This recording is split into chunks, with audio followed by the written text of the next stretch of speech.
You know, I watched back some of the episodes and saw how stupid I looked dancing. That didn't stop you. Well, it did just now because I just remembered.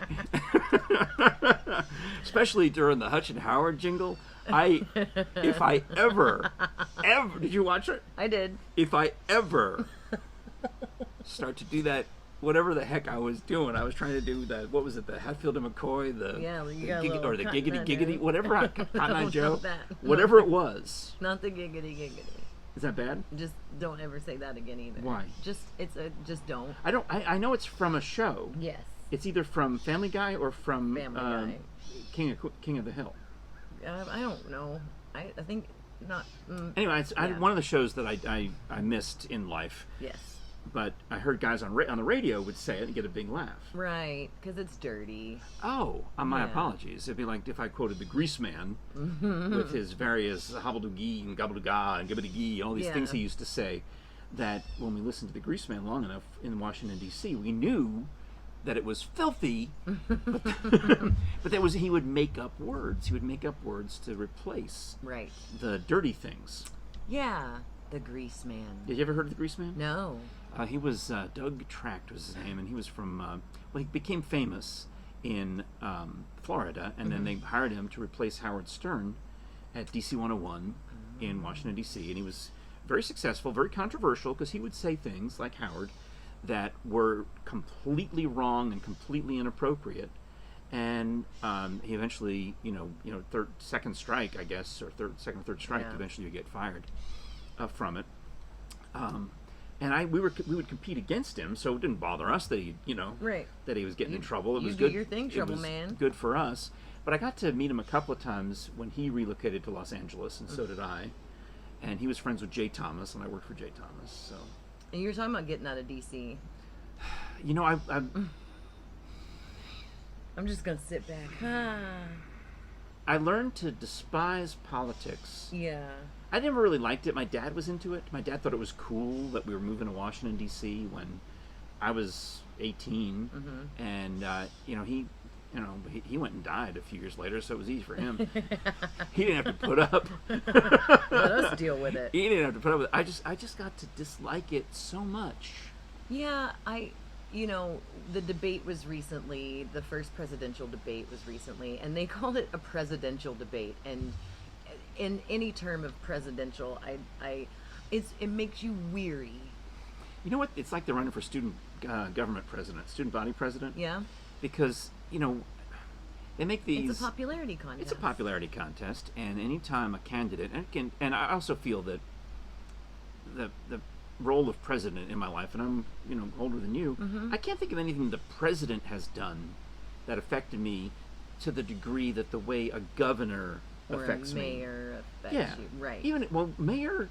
Yeah. I mean, like the city or county commission or one of these groups, they had a big hubbub in Knox County this past week, and everyone got all upset. And then you read nothing changed. This was a non-binding. They just made a stink. Yeah. And it was a friend of mine who used to work at the radio station, who's now on the county commission, and that could apply to multiple people because there seems to be a thing. It apparently is.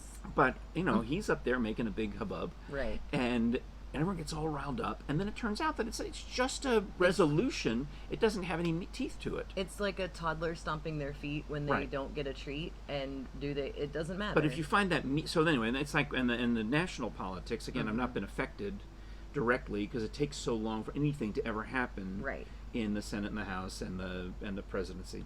But in the middle ground, so local, it's like rah, rah, rah, rah, rah, no teeth to it, but it's all bark, no bite.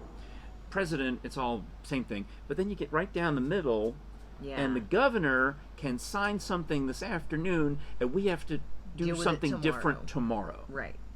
Yeah, and so that's that whole importance in voting thing. And please vote, just vote. I know everybody's saying it, but just vote. But to me, I am people weary. I am society weary because I think this year in particular, pandemic year, all that has kind of has really directed a light on a lot of our injustices in general, and it makes me weary. It makes me weary that there are people yelling at each other on national television for absolutely no other purpose than to yell at each other. Well, when I say that, it's like they're running for student body president. You make a promise, and the promise is, if I go back to, you can name past presidents, and one of the most famous ones was no new tax. Read my lips, no new taxes. That's what we call a campaign promise that then gets broken. So you can't get too excited about campaign promises because they don't mean anything. What means something is the actual action. If the taxes do go up, that's, I guess, the way the government affects us. Taxes go up, taxes go down. I just want good people in the world. But when they say everyone in the country has to get united, and they're both saying this, or so everyone, they all say it, not just this year, but we have to unite. We have to come together. 4 years ago, 8 years ago, 12 years ago, every year, it's like we all must unite as one, and I don't see that as possible. And I think it would be more realistic if we said, all right, all y'all unite over there, and all y'all unite over here. So you people do this, and you people do that. But here's the deal: is we're going to live in harmony. We just find some decent, some common ground. Like, I don't care. Just treat people well. Just treat people with decency. And to a certain degree, some of the hot button issues. You think about I think the whole point of the United States, at least back from what I understand, was that the states could do things differently. And the easiest comparisons that you hear nowadays are usually New York and Florida, and California and Texas and Colorado. For vast differences, usually the people who are unhappy in California often move to Texas. New York moves to Florida, that kind of thing. Right. But if you want to live in California or New York, I mean, certainly go live in those places because they're so different than the other side of the coin. Right. And I'm sure someplace, I can't even think of what the analogy would be for Tennessee. People who move here tend to come from, I don't know, Ohio, Michigan. I have no idea where. Where do you come from? Please tell us. Where? I've met a lot of Michiganders because they'll point to your hand and show you where they're from. Where are you from, Michigan? Well, if you go on, that's not what they sound like. Which hand is it? I don't know. Anyway, so I know that's my guess, but the point is that the states are allowed to be different. That was kind of the original plan, But then when you get a big, everybody has to be the same, overarching. Federal government, that's when people get unhappy. It's like, no, I want to shoot at stuff, and I want to live in the woods. So you should move over here. You should not live in San Francisco because there's no room to shoot at stuff. Right. You don't need to be shooting at stuff in San Francisco. No. Go to Texas. Go to San Antonio. Yeah. Wrong San. Go further down the San list until you get to the other San. I think we can all agree on one thing. It's exhausting. Well, I've tried to avoid it, and I made the mistake of tuning in, and I regretted it. I wished I had my time back, and I don't want to get into the particulars of it because there's no point. Because by the time you listen to this, there's going to be new particulars. So you can. I'm trying. There's new particulars today. So what difference does it make? It doesn't. It mean, doesn't. Yeah, podcasts are on demand. You could skip ahead if you'd like. You could skip ahead another minute and a half until we get to the Hutch and Howard commercial, and then in the second half of the show, we're going to talk about your manhole. Yes, we'll be back to the regular comedy. No, and for me, it really is. I woke up and I just felt weary. I just want to hug people, and I'm such a hippy dippy. You can't hug people because of the COVID. Exactly. Here, I'll give you an elbow bump if you like. I mean, it's probably. But that's the point. Like, you can't hug anybody right now, and sometimes you just need a dad-blamed hug. So I got a weighted blanket, and I'll just wrap up in it and pretend somebody loves good? me. I love it. Really? You have no idea. I did not realize how much I needed a weighted blanket until I got the weighted blanket. Does it have a name? Like, remember the Snuggie had a name? I've got a Snuggie somewhere. I'm named Manfred. No. I mean, Does it have a name? I meant like weighty or blanky or Snuggie or. This one's Walmarty. All right. Yeah. Okay. But they even make them for kids now. That to me sounds like maybe going a little too far. Well, it's only like 4 pounds. Like they're weighted differently. Oh, thank goodness! I'm just picturing, I'm picturing my little pounds. grandchildren unable to escape. Poor Timmy, No, help! I'm this under is here. like a teeny. It's cute, but no, I had no idea that I needed a weighted blanket until I got one, and it seriously, I sleep Do you better. keep a fan going in the room? Oh, I have a million fans. All right, because they got to get balanced, the hot and the cold. That's the thing. I just started using a top sheet like 6 months ago, so. Well, you know what you I could grew get up. is a new house Oh, that has all of the I just did. all of the things that you need. Well, I know you're going to eventually buy a house because right now you're in renting land, I right? am. But if you're looking to buy a home, let's segue into Hutch and Howard. Don't forget the S. Well, I keep hitting on that, what I think is going to be the Hutch and Howard You're copy hitting on points. something. I don't know what and, you're hitting on. I keep, because the thing always reshuffles to Right.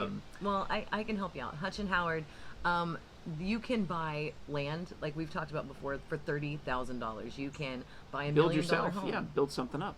Or if you're looking to sell, like don't forget that if you're looking to sell your home, they can help you with that as well. It's not just about buying a house. Yeah, I was thinking about getting outta downsizing here? and selling, but my wife and I had the conversation. We said, we like it here. We're going to stay a bit longer, ride it out, because right now, we're in the situation as many as families are when your parent dies and you've got to unload that house. So one thing at a time. Right. So, and we'd like to use those examples of the 1.1 million in Chodo and the $30,000 empty lot, because really, if you can pick a number in the middle, that's what you're going to be buying. Maybe you're going to be buying a $100,000 house or $200,000 house. What can you afford? Let them find the place for you. And they will. And that's one thing. Anytime that I've reached out to Rob, and there's a bunch of other people on the team as well, but anytime I've reached out to He Rob, tagged all of them on Facebook. yeah, he immediately will go, hey, let me get with my people. Let me get with who covers this area, because they cover all of East Tennessee. Yeah, Morristown to Athens really is what they say, because they've got somebody who lives in Morristown and that whole stretch. But it doesn't matter. It's Tennessee. If you say, hey, you know what? You didn't mention Tellico Plains, or you didn't mention Sevier Kodak. I want to move to Kodak. Why would you want to move to Kodak? Somebody does. I guarantee it. Somebody wants to live in Kodak. Yeah. So I mean, there's some nice areas in Kodak. yeah. It's just far. Well, it for depends. me. Yeah, if you work in Knoxville, it seems like a hike. But if you work in Sevier County, yeah, Sevierville, I mean, why wouldn't you want to live in Kodak? Instead, you don't want to have a nice mountain view. Yes, Yeah. beautiful. So, Well, you wouldn't want to live in Knoxville and work in Gatlinburg. You mean like you? Ridiculous.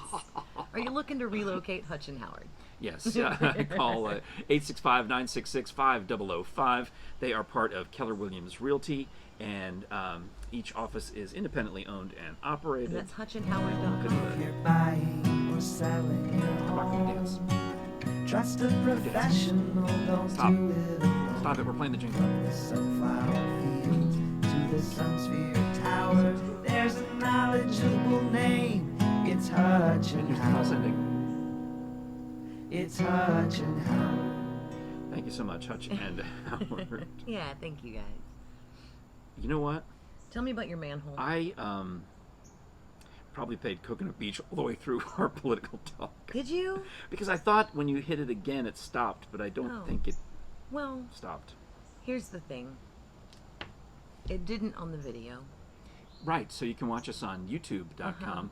That's the fun thing. We've got, last time I checked, we were at 270 subscribers, but I probably should check again today, because we're trying to get to 1,000, really. Yeah, or more. I mean, Yeah, I mean, some of these people for the stars. have tens of thousands of subscribers, these YouTubers. And it's taken them 7 years to get there. I'm not saying we need it overnight. right. I'm saying, but we have a goal. You have to have a plan. I got a lecture from my chiropractor about, he said, what is your business plan for this podcast? And I said, well, I showed him the thing that I had written that Right. for our business meeting. He's like, okay, this is good. Send me that. I'm going to edit it and send it back to you. And this Okay. is one of the most successful chiropractors. He says, he's pulling out paperwork. He says, he shows his accountability chart, and he shows his vision and his rocks that get to the vision. He says, you got to read this book, and da-da-da. Wow. And I'm like, okay. All right. Because he says, you're in business now. Like, well, Yeah. and so I thought, do you want to buy an ad? Right? So, but we record here on the podcast porch. I mean, it's a fairly low budget operation. We bought this podcast mic for our old podcast using the money we made, not from podcasting, But from improv shows. but from doing a live performance. And then, we're using, right today, we're using my phone to record the video. Yeah, and as we talked in our business meeting last week, we have parameters which will take next steps. Yeah. We're not at next steps yet. If you would like to help us get to next steps, you can hit us up, Krisha and Frank at gmail.com. So here on the podcast porch, we hear the noises, but that's fun. I like it because I get confused sometimes when I'm listening back to a show to write the episode recap. If it's current. Well, I'm hearing the birds and I'm hearing the animals, and I'm hearing, if I'm doing it at night and I'm hearing the daytime animals, because this sounds. I don't know if you ever want to film an episode at night. I just remembered something. But Go ahead. it sounds completely different out here at night because you get those bugs, those cicadas and crickets that are just roaringly loud. And at certain times of the year, you get the peep toads and the You have other. coyotes around here too. I think a coyote ate a bird right over there. Yeah, I took a picture. I I'm can't not show kidding. you right now. There are coyotes like in this whole little neighborhood. I have Oh, a friend who definitely. lives in Cedar Bluff. Neighbor Nancy said that the back neighbor to her sees a coyote regularly coming up through, I think it's between her house and my house, but there's see that culvert down there that we cleaned out? Yes, I do. That, with all that ditch? You made a coyote pathway. No, that was the coyote pathway. Oh. So now he's exposed maybe. But anyway, in that culvert, that ditch where we've thrown all the wood to mulch out, I guess, all the trees that fell down and stuff. I go there and I just see this. It looks like a bird exploded. Yeah. And I get closer and the blowflies Ooh. are buzzing around. I see feathers. I see these gray and white feathers, but I don't see any bones. I don't see any meat. Ooh. But the blowflies are getting down in there. So clearly somebody ate this thing Oh yeah. right there. But so you get different animals at day and night. And I was worried today because I've tried, after the podcast we did 3 years ago, I would hear noises that I could have prevented. I would hear the pool filter. I Right. would hear the air conditioning. And so now, I like, turn those off. right. So today, they're flushing my manhole. You send me a text. I said, "Meanwhile." I'm on my way there. Had a snafu, but I'm on my way. And he goes, well, meanwhile, they're flushing my manhole. And you just sent me a picture of they're literally flushing the manholes in the whole neighborhood. I went out and talked to the guy, of course. I probably could have recorded Oh, it for an interview, gosh. but I went out and talked to the guy. These poor people. What? Like, just Lord help anybody doing some work out in your yard. This goes back to when I was a kid, and I used to make fake radio shows on a cassette and mail them to my friend Ed Goff in the Bronx. And we would pretend we were DJs, and we would hold the microphone up to the record player and play the weirdest, most bizarro songs we could get from the library. You know, really like old Dr. stuff. Demento craziness, or even More before like that. 1940s and 50s, like Louis Jordan. Oh, you know, yeah, that's just good oddities. stuff. I would hear Bob and Ray play. Like, if I had a nose full of nickels, I'd be a millionaire. Or, you know, Yeah. these weirdo songs. I sing those songs. Oh, do you? Oh, I so sing you know a song them. called Panties. It And has that's nothing to do with actual panties. Sweet Fanny Adams. Uh-huh. Oh, Yeah. I'll sing probably it for you sometime. Probably public domain. You could probably do. Oh, it's definitely. We can look it up. But so anyway, I used to do that one, and he said to me one time that his favorite episode of the Frank Show that I ever did, and then he would erase it and mail me back a show on the same cassette. Oh, cool. So it was like social media, but Right. so anyway, he said the favorite one I ever did was the time I took my little portable cassette player that my parents gave me when I was 10, and it was probably $100, which Back then, that Oh was my- that's like buying big, a- That's an iPhone. yes, Yeah. all right. So I go out there and I interview the garbage men while they are Garbaging. picking up the trash in front of my house, and I thought we had a nice time, had a nice chat. So And so today you I talked went- to the manhole men. they're flushing my manhole. And I thought- Manhole men. And I was worried that I was not prepared to have my manhole flushed today because you're coming over. Right, it's like, I you don't gotta want record a You don't podcast. want your manhole wide open when company comes over. No, you In can't. fact, I have to admit, I didn't even realize I had a manhole, but they were able to scrape the moss off it and pry my manhole open. Yep. And It hadn't been opened in a while, huh? I don't remember it ever being opened, but they say At that- some point you've opened your manhole. yes, because they told me. They say, yeah, we have to come through here every X number of years. In fact, every day, they have to go out and flush some other guy's manhole. They're in everybody's manhole. That's what they do. He says we just go. That's every day we go out, and the county says we have to do this. You have to flush all the manholes in So the what county. does it entail, flushing a manhole? Like, why? Well, what I saw Uh-huh. was that they had, like I said, scraped the moss off my manhole and pried it open. Right, and So they're it's- like, it's whoa, laying there open. that's a dusty manhole. And the guy, well, wet, because the Just guy, it's a damp. sewer, it's a sewage, Right. sewage thing. So the guy, the next truck down the hill, is, he says, you might want to stand back. This might spray. And I said, that's why the picture's from so far You away. don't want to get your manhole spray. Well, it was, yeah, you don't want to get it on you. No. Let it spray by itself way over Right. there. You know, keep your Right, distance. right. So Socially distant manhole. the house down the hill, in fact, Shanna, it was for your house if you're watching. Not neighbor Nancy, but neighbor Okay. Shanna, who used to work at the Tennessee Valley Fair. They're on her lawn, blowing whatever Blowing her manhole. up my way, and there's a certain. Okay, so They're coming up the hill. so what they're actually doing is they're cleaning Backwash. out the detritus. Yeah, they're backwashing. He said he found Right. a lot of roots down there in Oh, somebody's no. sewer. So I You guess don't want a rooty manhole. No. You want a fresh and fruity. No more Rudy. So What the hell are we even talking about? I'm talking about street maintenance. What are you talking about? I'm talking about your manhole. Yep. So so anyway, but living at the top of the hill is not that great when Too it's tired. You know, what was snowy that or movie? icy. What did he say in Lethal Weapon? Who? Mel Gibson or the other guy, Danny Glover? Danny or Glover. I'm getting too old for this. Yeah, yeah. Detritus? Yeah. So I guess it's like backwashing the pool filter. You blow up hill, but they were just going to keep going along. You know, and I'm guessing Yeah. that's one of the advantages of living near the crest of the hill is all my stuff runs downhill. Well, and with that, That ties back into the beginning of the show. it does. In a It way. does. All your stuff runs downhill. Yeah. So thank you so much for watching and for listening. Find us on Facebook, Instagram, and Twitter. Krisha and Frank spelled out. Subscribe to the YouTube, and best of all, please do share it with your friends. And thank you so much to Hutch and Howard for sponsoring this episode. All right, we'll be back on Monday with another show. This is episode 10. Monday is episode 11. Yeah, we got to talk about why I need all this medicine. Oh. I know. Oh. I know. Oh. All right. Well, that's what It's we're not going to for do. a manhole. It's the Krisha and Frank Show. I'm Frank Murphy. I'm Krisha Brooke. Talk to you Monday. Bye.